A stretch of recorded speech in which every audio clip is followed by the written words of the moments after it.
Hello, everyone. You're welcome to another episode of InReality podcast. You might be wondering what's going on here, but we had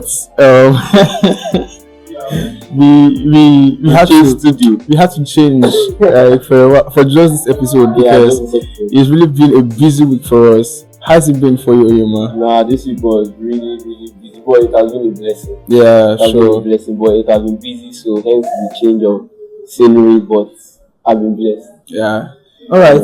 I'm your host, Williams Evidence, and I'm glad to be back on this amazing episode. It's going to be a brief and short one. Yeah. Who are you? I'm your co-host. You see my face, so you're tired of me, I know. All right. But I'm your co-host, my glorious. Glad to be here for another amazing episode. Yeah, so as we said, it's going to be a very brief and short episode. We're going to be talking about something very, very special, very crucial because we are above our 20s. Yeah.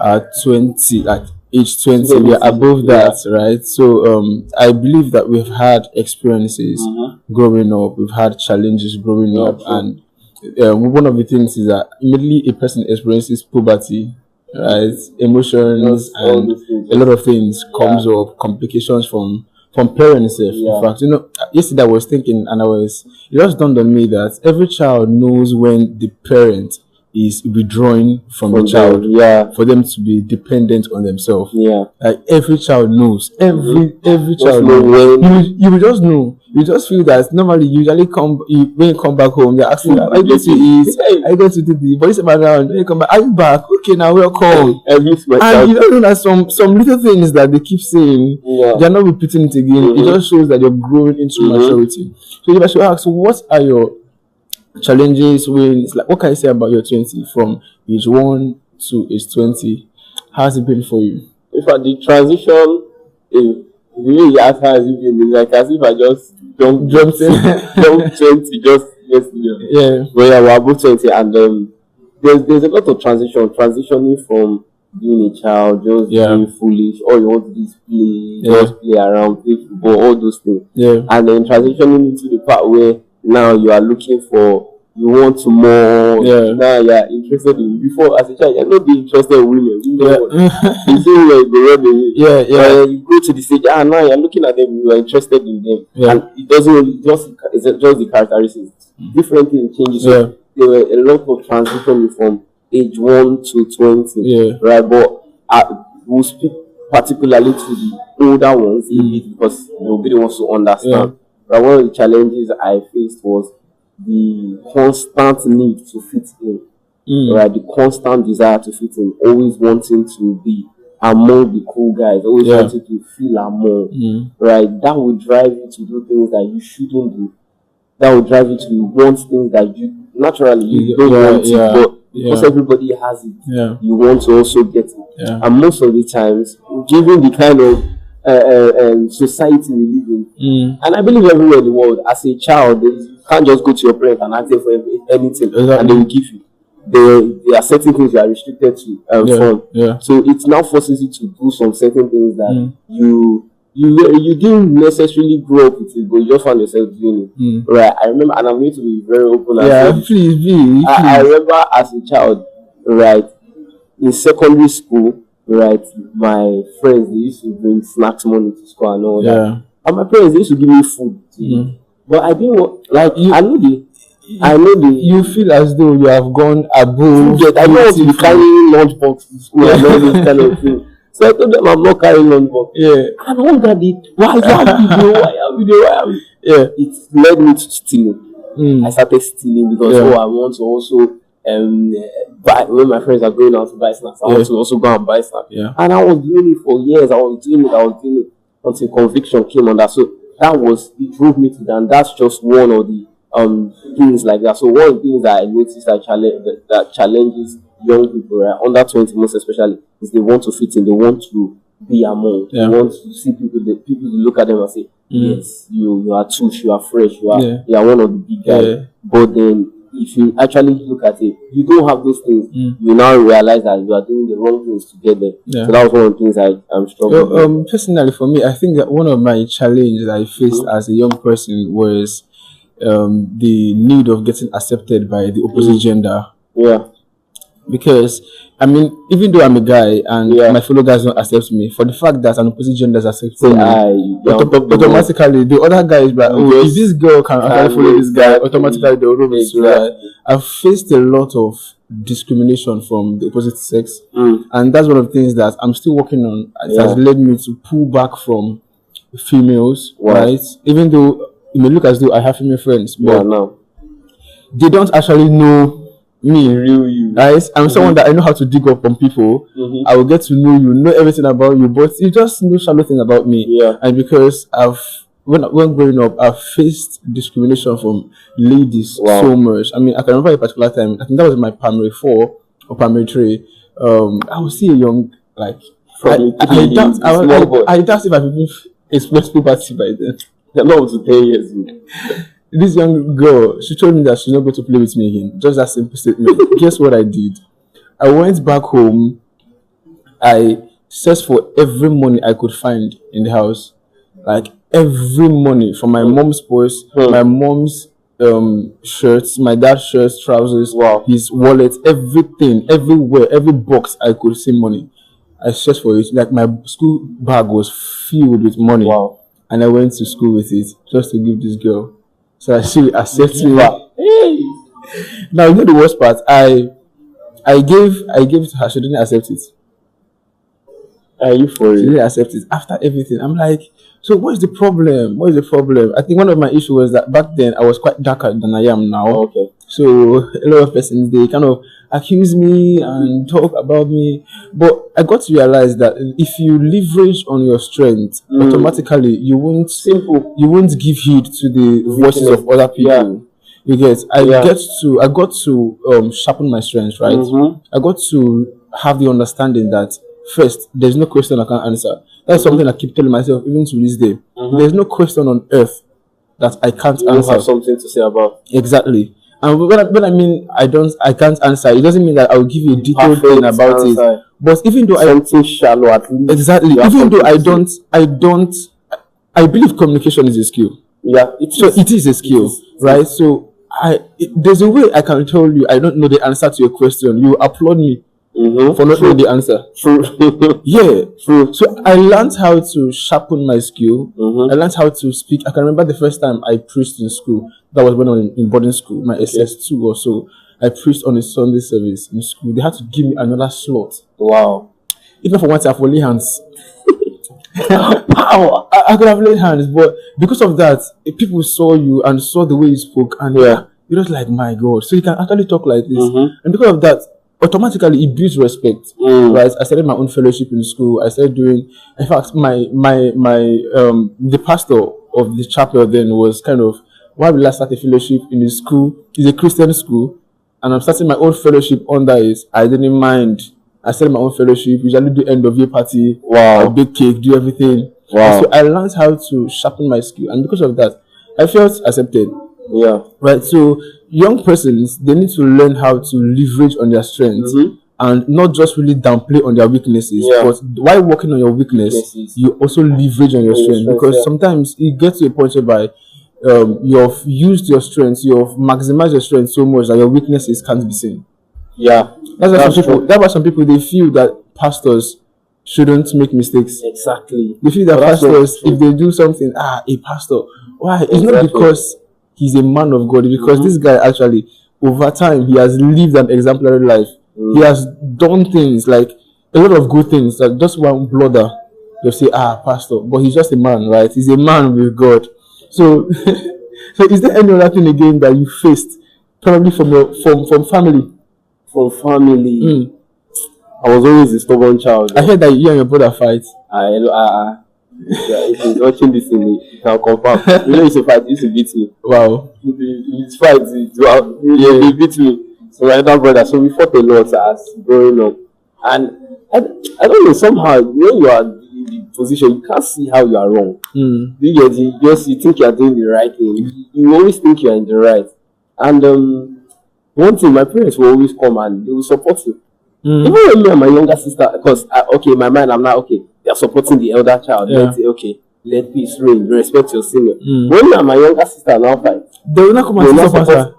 It's as though you're the black sheep of the family. And literally, because I was the darkest in the house. So it was like that. But I didn't, I won't say I faced pressure from my family so much. I don't know how God blessed me. My parents did not you must be perfect. They did all those comparisons. Do you share things like, if you have feelings for a girl, you share with either your mom or your... Very, very impossible. Because the relationship I have with my mom, there was a girl when growing up. She was my best friend then. Yeah. And I was when we were growing up, right? I flirted with that. Not flirted. What is it called now? To have feelings for someone. Crushed. Yeah. I crushed on this girl for over 3 years. People say that crush lasts for 2 months. See, man, I crushed on this girl. I crushed on the girl for almost 7 years.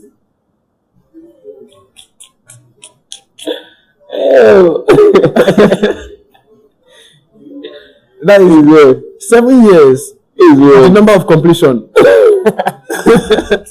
My God, that's much. So, but one thing that sometimes God does allows us to experience something, for us to learn a lesson from it, and you cannot really know the lesson you learned until you've come of age. I got to realize that those years of crushing on this girl, I was in boarding school, she was in boarding school, different schools, right? But when we come back holiday, we're in church, we just thought that was my best friend. Her mom and my mom, they are also very tight friends, right? But I realized that those years of crushing on this girl, I was purified. I didn't look somewhere else. I wasn't officially dating somebody, but God was just trying to. It was as though I was committed to someone already. There was no commitment. There was no commitment, right? There was no commitment, but I was unofficially committed to her without her knowing. You get. But at that point, God was just trying to help me to live a purified life. Because throughout that years, if I don't, even though you're beautiful, if I look at you, I'm really questioning somebody. I better just that kind of. So it helps me. It purified me. Like it made me. I didn't live a mischievous life and that kind of thing. So my mom knows everything. Like I was telling my mom that this girl, I'm going to marry her. My mom told me that I won't marry her, and she wasn't talking because she doesn't want me to marry her. But she was. She knows. I'm talking as though like it's just something happening recently. But she was talking like they say a child, you grow up. You grow up, exactly. But I was like, see, I will marry this girl. See, if life can form in the mind of a child, and it just be just the way the child thinks about it. I never knew that this girl will move to Lagos. Wow, that was how everything, man, everything. I was like, is this how life is? And I had another friend again that was close to me. She moved to Calabar. God. But these are one of the things that actually made I stopped getting close to people. Even guys. The pain of people detaching. The pain of people detaching. It made me, I'm like, what's the point? They will still leave. Wow. What is the point? Another thing again that make me, I don't really get close to people is because I just have this mindset. Not that, it's not a good mindset though. But I have this mindset that I don't want to hurt this person. I feel I'm not good enough. Not that I'm not really good enough, but I don't want to. I love you so much not to hurt you. And I'm scared of not hurting you. I'm scared of losing you. So instead of losing you, let's just be friends. Then for me to further anything, then later it breaks up and we move as separate ways. I think that's one thing I'm really looking at now. Like sometimes it's important, like because you've been in that situation so often that it eventually ends up not doing anything, and then the person gets what you are now afraid of doing it because I love you so much not to lose you. So I also got to understand that it's also like a relationship now. I got to understand that it's not all your friends you should date. It's very important. There are some of your friends that should just be friends. Even though you have feelings for them, kill it because most times, most relationships that end up, the partners don't get to talk to themselves again for life. And that's the truth. And you can see someone have a beautiful friendship, and because feelings prompts up, they get into a relationship, and something happens, and it breaks up, and that person is ruined. Like, do you know what it means? My best friend that detached from me, it wasn't an official relationship, right? But she detached from me. I felt so pained, but to today we still talk. If I said, although it's not as strong as before, But if I send her a message, she will reply. I just feel that even though someone before you should become my partner, you are once my friend. Or before you become my best friend, you are once my friend. Before you graduated to your best friend. So if I say I don't want you as a best friend again, I can degrade it to being a friend. But that doesn't mean that I will cut off ties with you. I don't like that thing at all. So that's just basically it. This is our life as young people, as 20. Did I really steal? Did I? I was a pro. Okay, I just only when I went to impress a girl. That girl. Yeah, I had to just like ask. But how do you think? For me now, I think I'm having a struggle opening up myself when it comes to the opposite gender. Although Sister Solomon said that you daughters of Jerusalem, do not awaken love, but he pleases. So, but do you feel that at least once in a while we should just, every man wants somebody that they can talk to. Glorious, draw a balance on this. What should your brother do? I'm not the best person to ask this question. You're the same scenario too. I'll tell you, because it's not every time you want to be the kind of person I am, and I believe you are too. Focused. We are going somewhere. Your life is so planned, so ordered, so everything is to better yourself, self-development, or you are in church. Or, like, I look at my life sometimes and I'm like, God, what is this? When I tell people I don't have time, it's like although I believe that you can always find time, you can always twist something like that. But like literally, I don't have time. I don't. Okay, for instance, I love football. I play football. Like when I was younger, maybe 3 years ago, 4 years ago, I played football every single day. I remember Corona period, lockdown, when we were all in. Oh Lord, that period that we were at home, every day I used to go out and play football. That kind of. But now it's so bad that I have to put football in my calendar. I have to intentionally say, okay, I must play football this week, so that this thing will not die. And I use it as like exercise, right? So to sweat and all that. But I have to put it in my calendar. I can weeks, in fact, just last month or 2 months ago, I didn't play football at all throughout the month. And I'm just using football because it's something I love to do. It's something I can do naturally. And so many other things like because when I look at it, is either I'm serving in church, or I have a program to attend, or I have something to do, or assignment, a higher call, or something more important that I cannot get. I can't give up that thing to enjoy myself, right? And living life like that sometimes is very boring. Like this period, I'm on such a strict, I don't want to say diet, but I'm not on social media this period. I deleted my Netflix. I didn't delete my Instagram address. I like hit them, froze them, and kept them aside. So I barely entered the social media.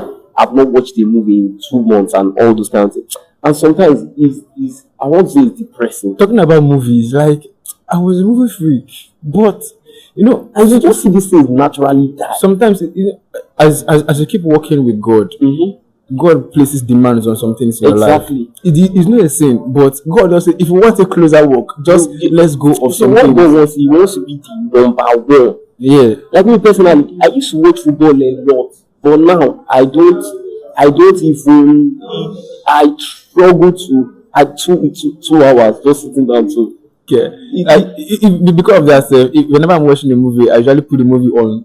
Normally, the movie is on 1. Like the speed. For me, I'll put it 1.25. Sometimes 1.3. So if you listen to voice notes on although I know that there's some people whose voice, even though you put it on 2, it will still be slow. I mean, oh my God! But it just has to be fast. So, but answering the question is, so sometimes you just want to relax. You just want to have somebody to talk to, somebody to just be free around, somebody to just, understand, you guys should just gist and all that.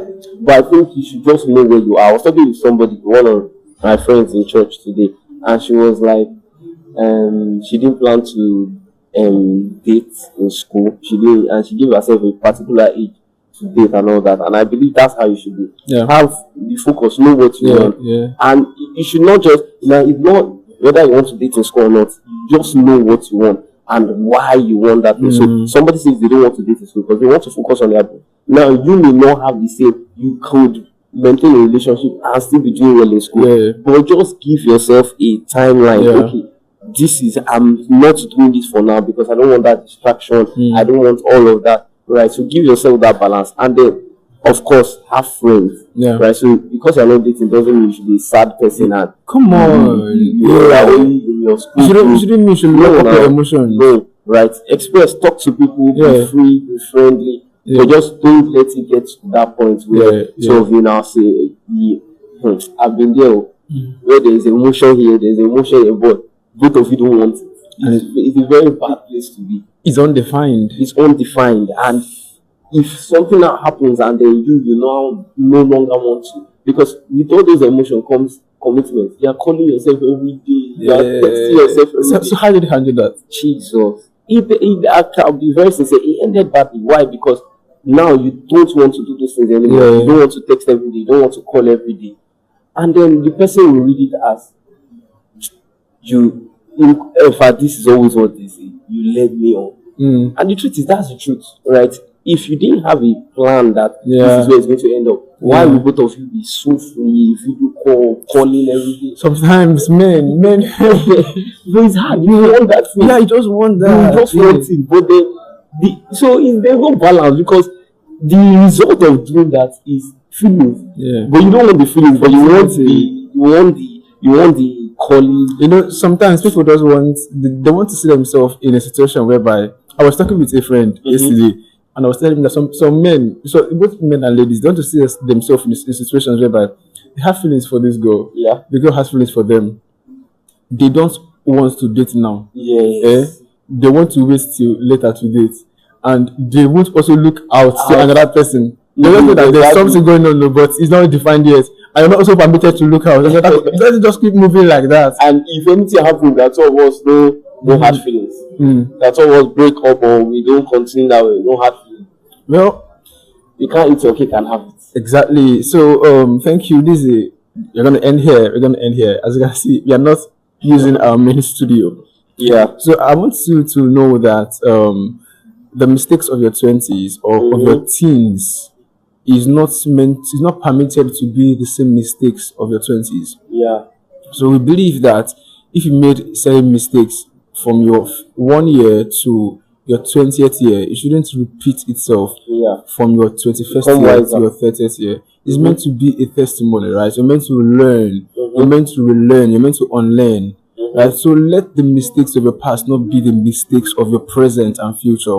I believe you should know better. You should do better also. And thank you very much for joining us on this beautiful episode. By next episode, we are going to see you on our normal studio. My name is Ep17. I'm the host. This is my glorious co-host. Do well to like, subscribe, comment on all social media platforms. On Spotify, leave us on a 5-star rating. Share to your friends, family, your enemies, everybody. Right? Please, for those that have been supporting us on our previous episodes, we love you, we appreciate you, and we'll see you on the next episode. Bye.